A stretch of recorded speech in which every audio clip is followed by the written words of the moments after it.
알려진 말씀입니다. 우리 주 예수 그리스도 안에 있는 하나님의 사랑에서 그 어떤 것도 우리를 끊을 수 없다는 확신에 대한 말씀이죠. 이 자체로 은혜가 되는 말씀이지만 이 말씀은 오늘 우리가 읽은 이 8장, 로마서 8장 31절로 39절의 말씀은 사도의 말씀 가운데 결론 부분에 해당이 되는 말씀입니다. 그 결론에 앞서서 사도는 중요한 사실들을 앞에서 전달을 했는데 오늘 우리는 그것을 같이 알아보도록 하겠습니다. 이것은 로마서를 우리가 이해하는 데 있어서 매우 중요한 것이고 또한 오늘 우리에게도 매우 유익한 사실입니다. 그래서 오늘 우리는 그 말씀을 같이 살펴보고 우리의 현실에 비추어서 이 말씀을 한번 생각해 보도록 하겠습니다. 첫 번째 바울 사도가 전달하고자 했던 것은 교회의 하나됨을 기억하라는 것입니다. 바울 사도가 로마서를 쓰게 된 주된 이유가 바로 여기에 있습니다. 교회는 하나이다 라는 것을 전달하고 싶었던 것입니다. 바울 사도는 제3차 전도 여행 때 고린도에서 석 달 동안 머물면서 로마에 편지를 썼을 것입니다. 여러분 사도행전 20장 2절과 3절 말씀에 보면 바울이 헬라에서 석 달간 머물렀다, 에베소에서 나와서 헬라에서 석 달간 머물렀다는 말씀이 있는데 그 헬라가 바로 고린도였을 것입니다.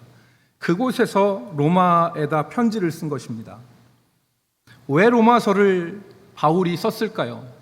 편지를 그냥 쓰진 않았을 것이지 않습니까? 로마서를 쭉 읽어보면 당시 로마 교회의 가장 큰 문제가 유대 그리스도인들과 이방 그리스도인들 사이에 갈등이 있었던 것을 우리는 짐작할 수 있습니다. 여러분, 로마 교회는 스데반의 박해로 인해서 흩어진 유대 성도들에 의해서 세워졌었고 로마가 그 당시 세계의 정치적인 중심지였기 때문에 자연스럽게 이방인들도 교회의 일원이 되었을 것입니다. 그런데 시간이 흘러서 그렇게 한 10여 년 정도가 흘러서 성경에 나오는 글라우디오라고 하는 로마의 황제가 있었습니다. 이 글라우디오 황제 때 이 로마에서 유대인들을 추방하는 일이 있었어요. AD 49년에 이루어진 일입니다. 그래서 사도행전 18장에 보면 바울이 고린도에서 아굴라와 브리스길라를 만나는데 이 사람들이 글라우디오 황제 때 로마에서 추방되어진 사람이기 때문에 고린도에 온 것입니다. 그러다 보니까 로마 교회가 어떻게 되었겠습니까? 유대인 그리스도인들은 다 쫓겨나게 되었고 추방되었고 이방인 그리스도인들만 남지 않았겠습니까? 그렇게 해서 또 세월이 흘렀겠죠. 그러다 보니까 유대인들이 자연적으로 다시 로마로 모이게 되어지고 로마 교회의 주된 구성원들은 유대 그리스도인들과 이방인 그리스도인들 이렇게 구성이 되었을 것입니다. 여기에 아마 갈등이 있었을 것 같습니다. 곳곳에서 로마서 곳곳에서 우리는 그 갈등을 볼 수 있는데 이런 상황에서 바울은 저들에게 하나됨, 교회의 하나됨을 강조했던 것입니다. 우리가 그것을 로마서 말씀에서 살펴보면 첫 번째, 바울 사도는 유대인과 이방인 사이에 구별이 없다 하는 것을 말했습니다. 로마서 1장, 2장의 내용이 바로 이 내용입니다. 우리가 여러분 로마서 1장, 2장을 그냥 읽을 수 있는데 로마서 1장, 2장의 맥락을 따라 읽으면 유대인들과 헬라인, 이방인은 본질적으로 차이가 없다라는 것을 바울이 말하고자 했던 것입니다. 율법을 유대인들이 가졌다고 하지만 하나님 앞에서 율법을 가진 유대인이나 율법이 없는 이방인이나 다를 것이 없다는 것입니다. 그래서 로마서 2장 11절 말씀에 보면 이는 하나님이 외모로 사람을 취하지 아니하심이라. 하나님이 외모를 보시지 않는다는 것을 말했습니다. 그리고 12절 말씀에 보면 무릇 율법 없이 범죄한 자는 또한 율법 없이 망하고 무릇 율법이 있고 범죄한 자는 율법으로 말미암아 심판을 받으리라. 율법이 있으나 없으나 차이가 없다는 것입니다. 유대인들은 율법을 엄청난 특권이고 본질적으로 다른 사람들과 다른 것이라고 생각했는데 지금 사도 바울은 정반대의 얘기를 하고 있는 것입니다. 율법이 특권이 아니고 율법이 본질적으로 다른 것이 아니다. 그래서 2장 14절 말씀에 보면 율법이 없는 이방인이 본성으로 율법을 행할 때에는 이 사람은 율법이 없어도 자기가 자기에게 율법이 되나니 율법이 없는 사람도 본성상 율법으로 행할 수 있는, 그러니까 이방인과 유대인이 차이가 없음에 대해서 얘기한 것입니다. 더 나아가서 바울은 유대인과 이방인 모두가 죄인인 뿐이다 라는 것을 말했습니다. 3장 9절로 11절 말씀에 보면 그러면 어떠하냐? 우리는 나으냐? 결코 아니라. 유대인이나 헬라인이나 다 죄 아래에 있다고 우리가 이미 선언하였느니라.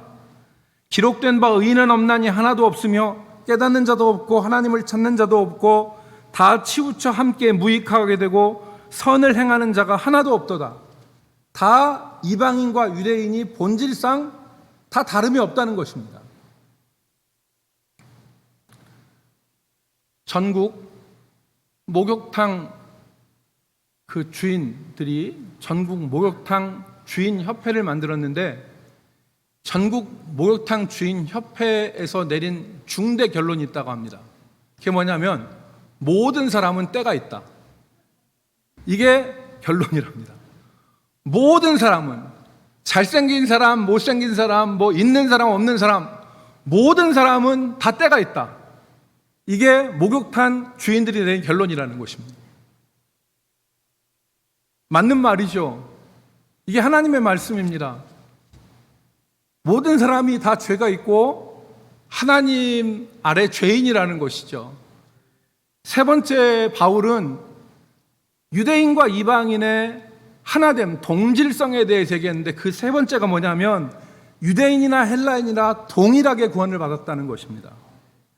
여러분, 유대인이나 헬라인이나 예수 그리스도를 믿음으로 말미암아 주어지는 하나님의 의로 의롭게 되었다. 다시 말해서 구원을 받았다. 이것이죠. 바울이 얘기하고자 하는 바가 바로 이것입니다. 3장 22절 곧 예수 그리스도를 믿음으로 말미암아 모든 자에게 미치는 하나님의 의인이 차별이 없느니라. 이 차별이란 말은 유대인과 이방인을 염두한 말이죠. 유대인과 이방인이 나름대로 구원의 길을 찾았지만 다 실패하였고 그리스도를 믿음으로 말미암아 주어지는 하나님의 의, 그것에 의하여서 의롭게 되고 구원받은 것이다. 여러분, 네 번째 바울 사도가 유대인과 헬라인, 이방인의 하나됨을 결정적으로 얘기한 것이 있는데 그게 바로 뭐냐면 동일한 조상을 가졌다는 것입니다. 바울 사도는 예수 그리스도를 믿음으로 말미암아 모든 사람에게 주어지는 차별 없는 하나님의 의, 이것을 설명하기 위해서 구약의 한 사람을 소환합니다. 그 사람이 바로 아브라함입니다. 여러분, 아브라함이 누구입니까? 유대인의 조상입니다. 유대인들은 자기 자신들의 기원을 아브라함부터 시작합니다. 그래서 히브리 사람이라고 유대인들을 얘기하는데 이 히브리라는 말이 이불이라는 말에서 왔는데 이 이불이라는 말은 강을 건너다는 뜻이에요. 히브리 사람들은 강을 걷는 사람들이에요. 누구를 가리킵니까? 갈대아 우르에서 하나님의 부르심을 받아서 유브라데스 강을 건넌 아브라함을 가리키는 말이 히브리란 말이에요. 그러니까 유대인들은 자기들의 조상을 누구로 생각하냐면 아브라함으로 생각하는 거예요. 유대인들의 조상은 아브라함인데 오늘 바울은 로마서 4장에서 아브라함을 유대인의 조상으로 말하지 않습니다. 아브라함을 믿음의 조상, 유대인이나 헬라인이나 상관없이 믿음으로 의롭다 하심을 받은 모든 사람들의 조상, 그 사람이 아브라함이다. 유대인의 관념을 깨는 거죠. 아브라함은 유대인의 조상이 아니다. 그래서 여러분, 우리가 잘 아는 로마서 4장 18절 말씀에 보면 아브라함이 바랄 수 없는 중에 바라고 믿었으니 이는 내 후손이 이 같으리라 하신 말씀대로 많은 민족의 조상이 되게 하려 하심이라. 믿음의 조상이 바로 아브라함이다. 결론적으로 바울 사도는 로마 교회 안에 있는 유대인들과 이방인들이 서로 다른 배경을 가진 사람들이 아니라 본질상 하나요, 예수 그리스도를 믿음으로 말미암아 구원받은 동일한 백성이고 같은 뿌리 같은 조상을 가진 한 백성이라는 것을 말하는 것입니다. 로마서에서 바울 사도가 말하고자 했던 것은 교회의 하나됨입니다. 오늘 우리에게 필요한 것이 바로 이 말씀입니다. 2000년 전에 로마 교회만이 아니라 오늘 우리 교회에도 서로 다른 사람들이 존재합니다. 그 다름으로 인해서 때로는 대립과 갈등이 생기기도 합니다. 때로는 서로를 원망하고, 때로는 서로를 비난하고, 때로는 서로를 대적하기도 합니다.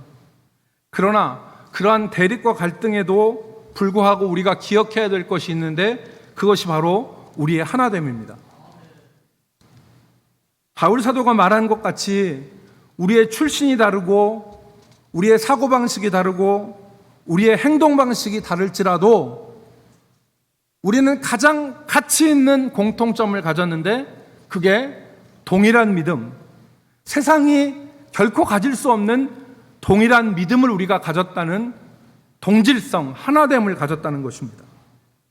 아무리 우리가 달라도 그리스도 예수 안에 있는 믿음 안에 있다는 이 하나됨, 이거는 변하지 않는 것입니다. 우리가 지금까지 이 하나됨을 너무도 약하게 생각해 왔습니다. 교회 안에 있는 형제들을 믿지 않는 사람들보다 전혀 귀하게 생각하지 않고 전혀 다르게 생각하지 않았습니다. 오히려 서로를 향하여 욕하고 손가락질하고 그리고 서로를 싫어했습니다. 여러분, 코로나로 인해서 성도의 모임이 줄어들고 만날 수 없게 되면서 우리에게 드는 생각이 무엇입니까? 예전처럼 그렇게 교회 안에서 왁자지껄하게 모였으면 좋겠다. 이 생각이 우리 가운데 있어요. 그러면서 우리가 드는 생각이 우리가 너무 그동안 우리의 하나됨을 가볍게 여기고 하나님이 함께 묶어주신 형제와 자매들을 귀하게 여기지 않았다 하는 그런 생각들을 우리가 하게 됩니다. 요즘 사람들을 가장 슬프게 하는 것이 바로 고독사입니다. 인생의 마지막 죽음을 맞이하는 순간에 아무도 그 곁에 없이 세상을 떠나는 거죠. 그래서 죽은 지 일주일이 되고 보름이 되고 한 달이 되고 두 달이 돼도 그 시신이 방치되는 게 이게 고독사예요. 우리가 경계해야 될 일은 영적인 고독사입니다. 영적인 고독사. 이것저것 다 싫다고 사람들을 쳐내고 사람들을 싫어해서 우리가 사람들과 함께하지 못하고 우리 스스로 살아가는, 우리 홀로 살아가는 교회의 하나됨을 생각하지 못하고 우리 스스로 홀로 되는 것을 우리는 경계해야 됩니다. 하나님은 시편 기자의 말을 빌어서 형제가 연합하여 동거함이 어찌 그리 선하고 아름다운지 말씀하셨어요. 그리고 그 형제가 연합하는 자리에 생명과 능력이 있다. 형제가 연합하는 자리에 생명과 능력이 있다. 그걸 우리가 뭘로 할 수 있느냐? 헐몬산의 이슬과 아론의 머리에서부터 수염까지 이르는 기름을 표현했는데, 헐몬산의 이슬은 생명을 말하는 것이죠. 사막의 기후에서 아침마다 내리는 이슬이 없으면 식물들은 말라 죽습니다. 그러니까 헐몬산의 이슬과 아론의 머리에서부터 수염을 흘러서 타고 내리는 기름, 이것은 우리가 지난 수요일에 배웠던 그리스도, 기름 부은 자, 그에게 주어지는 능력을 의미하는 것입니다. 그러므로 오늘 형제가 연합하여 하나 되어서 연합하는 것 자체가 얼마나 귀한 것인지 우리가 생각해 봐야 됩니다. 바울 사도는 이 교회의 하나됨을 전하기 위해서 로마서를 쓴 것입니다. 유대인과 이방인은 결코 다른 존재가 아니다. 그리스도 안에서 한 조상, 한 구원, 한 믿음으로 하나 되어진 동일체다라는 것을 말한 것입니다. 그러므로 우리가 서로를 대할 때 귀히 여기고, 혹시 관계가 흐트러져 깨져 있는 사람이 있으면 기도하고 그 관계를 회복하기 위해서 애쓰는 것이 지금 우리가 해야 될 일입니다. 정말 우리 마음속에 배척하고 싫어하고 손가락질하고 외면하는 사람이 있다면 그 사람들을 하나님이 내게 붙여준 동일한 하나의 성도로 여기고 그를 위해서 기도하고 그 관계를 위해서 회복하기 위해서 힘쓰는 것이 하나님이 우리에게 원하시는 바라는 것입니다. 가족이 성도가 말고 가족이 싫을 때가 있어요. 가족이 미울 때가 있습니다. 가족이 원수일 때가 있어요. 안 그런 것처럼 다들 표현하는데 나만 그런가? 가족이 원수일 때가 있어요. 그런데 성도도 원수일 때가 있죠. 그런데 여러분, 가족을 원수로 생각하며 살면 얼마나 불행해요. 그와 비슷하게 불행한 것이 성도를 원수로 알고 살아가는 게 진짜 불행한 거예요. 무엇입니까? 이해와 실천입니다. 가족이 원수가 되지 않기 위해서는 이해하고 내가 뭔가를 해야 돼요. 그래야지 가족이 원수가 안 되는 거예요. 성도가 원수가 안 되려면 이해하고 뭔가 해야 돼요. 하나됨을 위해서 힘쓰는 우리 성도들이 되기를 주의 이름으로 축복합니다. 그래야지 하나님이 우리에게 시편 133편에 있는 말씀처럼 형제가 연합하여 동거하는 곳에 생명의 은혜, 능력의 은혜도 주시는 거예요. 두 번째, 바울은 교회의 구별됨을 기억하라고 그랬습니다. 교회의 구별됨을. 바울 사도가 로마서를 기록하면서 의식했던 것이 바로 교회의 구별됨입니다. 바울은 교회가 세상의 사람들과 분명히 다르다는 것을 인식했어요. 단지 그 구별됨이 교회에 나오고 함께 모여서 식사하는 것이 교회의 구별됨이 아니다. 세상과 교회가 구별되는데 그것은 단지 교회에 일요일마다 나오고 같이 모여서 식사하고 하는 그런 구별됨, 그 정도의 구별됨이 아니다. 그것은 그 구별됨은 흰색과 검은색의 차이, 하늘과 땅의 차이, 생명과 죽음의 차이만큼 뚜렷하게 구별되는 것이다. 오늘 우리가 코로나로 인해서 다시 한번 우리가 생각해 봐야 될 점이 바로 이 점입니다. 교회가 세상과 무엇이 다른가?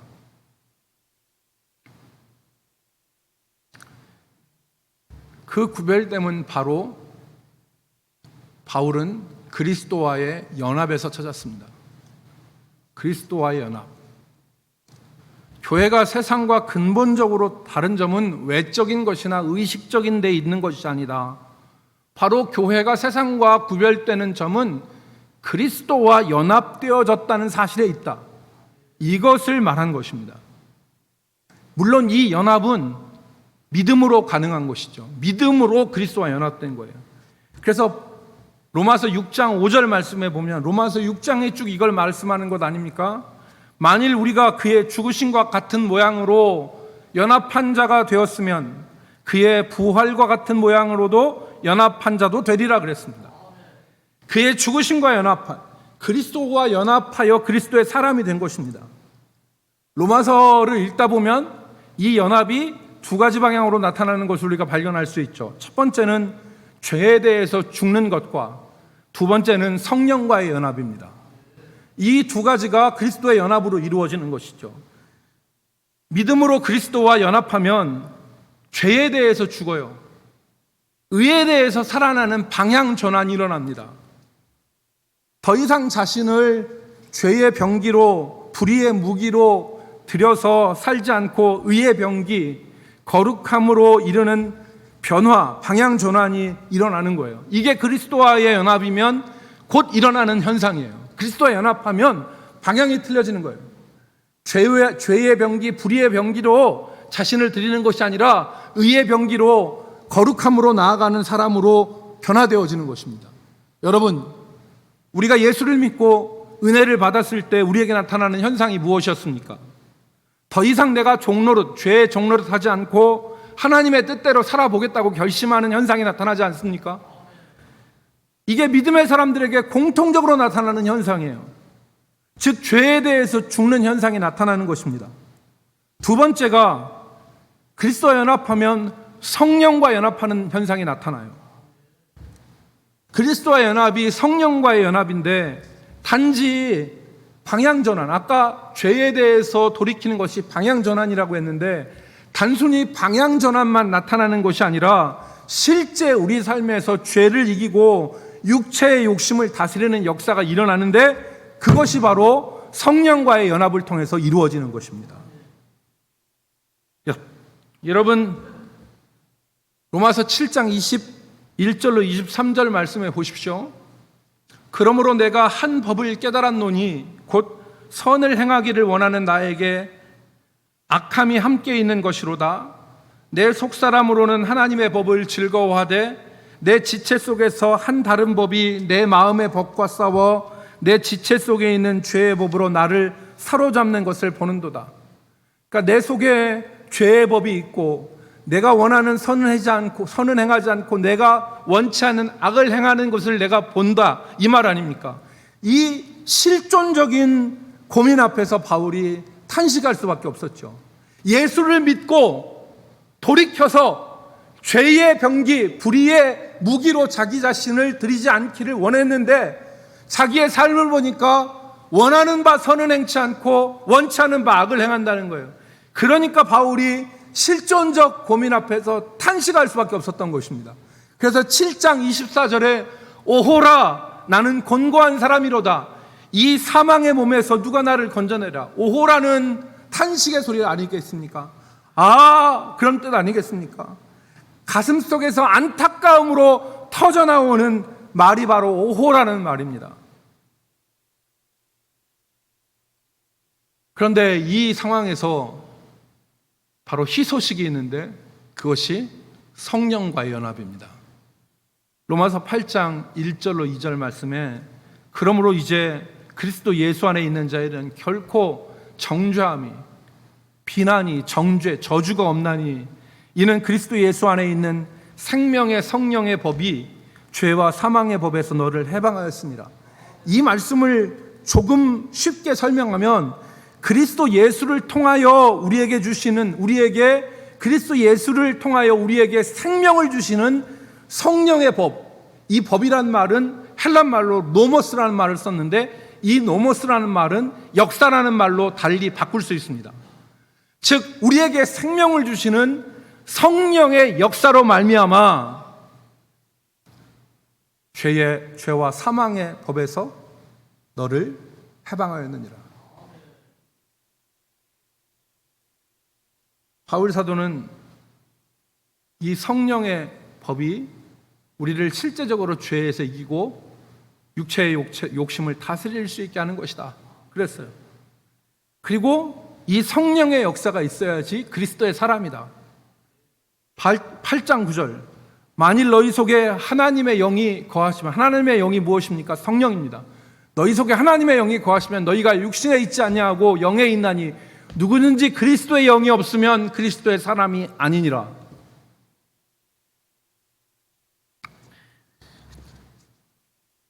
그리스도인들의 구별됨을 성령의 연합에서 찾았습니다. 성령과 연합하는 사람들이 그리스도인이다. 그리고 이 성령과의 연합에서 미래와 희망을 바울 사도는 보았습니다. 8장 11절 말씀에 보면 예수를 죽은 자 가운데서 살리신 이의 영이, 하나님의 영이 너희 안에 거하시면, 그리스도 예수를 죽은 자 가운데서 살리신 이가 너희 안에 거하시는 그의 영으로 말미암아 너희 죽을 몸도 살리시리라. 성령과 연합하면, 성령이 너희 안에 거하시면 하나님께서 너희 죽을 몸도, 죄된 몸도 살리실 것이라는 것입니다. 여러분, 오호라 나는 곤고한 사람이로다 라는 탄식이 우리의 탄식입니다. 원하는 바 선은 행치 않고 원치 하지 않는 바 악을 행하는 것이 우리의 현실인데, 여기서 우리가 나아가야 될 분명한 바, 그것은 죄에서 돌이키고 성령으로 사는 것입니다. 믿음으로 주와 연합할 때 죄는 중단되어지고 성령이 우리를 살리시는 역사를 경험할 수가 있습니다. 여러분, 이것이 교회의 구별됨입니다. 이것이 없으면 교회가 아닙니다. 이것이 없으면 세상과 다를 바가 없습니다. 이것이 없으면 사람의 욕심과 사람의 욕망이 교회를 좌지우지하게 됩니다. 오늘 우리가 돌아봐야 될 것은 그동안 우리를 구별하는 것이 과연 무엇이었는가? 우리가 그동안 전도회를 하고, 우리가 그동안 사람들과 만나고, 우리가 그동안 교회 안에서 이 일 저 일을 할 때 우리를 구별하였던 것이 과연 무엇이었는가를 돌아봐야 됩니다. 오늘 바울 사도는 교회의 구별됨이 그리스도와의 연합에서 교회의 구별됨을 찾을 수 있다. 그리고 그 구별됨은 죄에 대한 죽음과 성령의 연합으로 나타나는 것이다. 그리고 그것만이 우리를 죄악 가운데서 하나님의 사람으로 살 수 있는 유일한 방법이요 능력이다 라는 것을 말했습니다. 여러분, 우리의 구별됨이 어디가 있습니까? 우리의 구별됨을 어디에서 찾을 수 있습니까?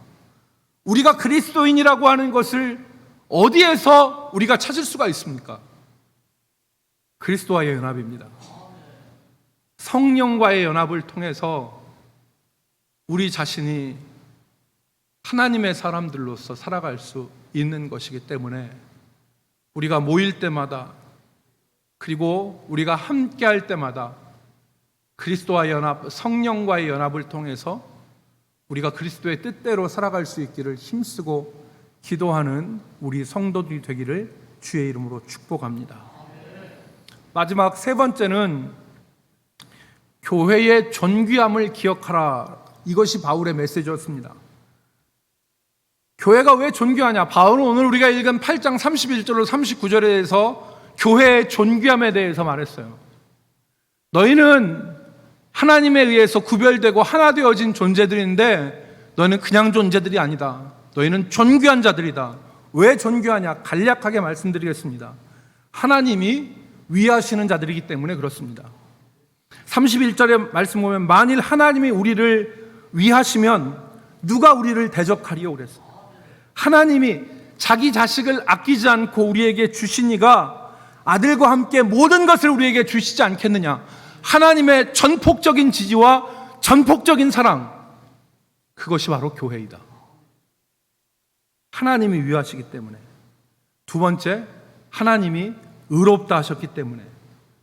바울 사도는 누가 우리를 정죄하리요 누가 우리를 고발하리요 그랬습니다. 하나님이 우리를 의롭다 하셨기 때문에. 세 번째, 하나님이 우리를 사랑하시기 때문에. 우리가 존귀한 것은 하나님이 사랑하시기 때문에 그렇습니다. 지금도 보좌 우편에서 우리를 위해서 간구하시고 환난과 고난 중에서 우리가 이길 수 있도록 우리를 넘치는 사랑으로 붙들어 주시는, 그래서 아무것도 우리를 그리스도의 사랑에서 끊을 수 없는 그 하나님의 지대하신 사랑이 우리를 붙들고 있는 그런 상황을 말하면서, 그러므로 성도는 존귀한 자다. 그러므로 낙심하지 말고 이 사랑을 의지해서 살아가는 우리 성도들이 되기를 바랍니다. 아무리 지금 경제적으로 신앙적으로 어렵고 힘들고 포기하고 싶고 그리고 주저앉고 싶다 할지라도 하나님이 우리를 존귀하게 여기시고 하나님이 우리를 이 모든 것에서 넉넉하게 이길 수 있도록 붙들어 주시는 은혜가 있음을 기억하고 이겨나가는 우리 성도들이 되기를 바랍니다. 36절 말씀을 보십시오. 기록된 바 우리가 종일주를 위하여 죽임을 당하게 되며 도살당할 양같이 여김을 받았다함과 같으니라. 우리가 도살당하는 양과 같이 우리가 죽음 직전에 있습니다. 우리가 지금 곤고함에 있습니다. 핍박과 고난의 극심함을 말하는 것입니다. 그런 상황 가운데서도 우리를 견디게 하는 것은 이 세상이 다 변해도 이 세상의 사람들이 우리를 다 떠난다 할지라도 내가 통제할 수 없고 내가 감당할 수 없는 고난이 내게 닥쳐온다 할지라도 우리를 포기하지 아니하시는 하나님의 사랑이 우리를 붙잡고 있기 때문이다. 바울이 결론을 맺습니다. 38절 39절 내가 확신하노니 사망이나 생명이나 천사들이나 권세자들이나 현재일이나 장래일이나 능력이나 높음이나 깊음이나 다른 어떤 피조물들이라도 우리를 우리 주 그리스도 예수 안에 있는 하나님의 사랑에서 끊을 수 없느니라. 끊을 수 없느니라. 하나님의 존귀하게 여기시는 것을 기억하고 견디라는 거예요. 견디라는 거예요. 여러분, 프랑스의 개혁 교도들을 위그노라고 부릅니다. 프랑스의 칼빈주의자들을, 우리와 같은 프랑스의 칼빈주의자들을 위그노라고 부르는데, 이 위그노들이 일명 세계사에도 나오는 성 바돌롬의 축일이라고 하는 그 날짜에 카톨릭에 의해서 처참하게 학살을 당했습니다. 파리에 피가 강과 같이 흥건하게 파리 길가를 다 흐르도록 쳐 죽임을 당했습니다.